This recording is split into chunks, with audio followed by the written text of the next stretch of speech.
Zee 24 तास एक पाऊल पुढे। दक्षिण आफ्रिकेमध्ये 8 वर्षाच्या मुलाचं 61 वर्षाच्या महिलेशी लग्न लावून देण्यात आलं।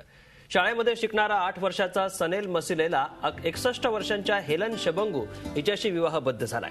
हेलन स्वतः 5 मुलांची आई आहे, त्यामुळे लग्नानंतर या वयात नातू हा माझा म्हणण्याऐवजी नाथ हा माझा म्हणण्याची वेळ तिच्यावर आली आहे। असा विचित्र विवाह सनेलच्या पूर्वजांच्या आत्म्यांना आनंद देण्यासाठी करण्यात आला।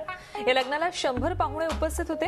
गंमत म्हणजे या लग्नानंतर लग्नाच्या सर्टिफिकेटवर दोघांनी सही केली आणि दोघेही आपापल्या घरी निघून गेले, कारण हा विवाह केवळ नाममात्र होता।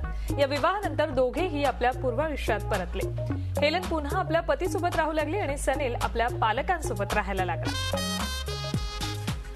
तर अशी ही एका अजब लग्नाची गोष्ट। 8 वर्षाचा नवरा आणि 61 वर्षाची नवरी।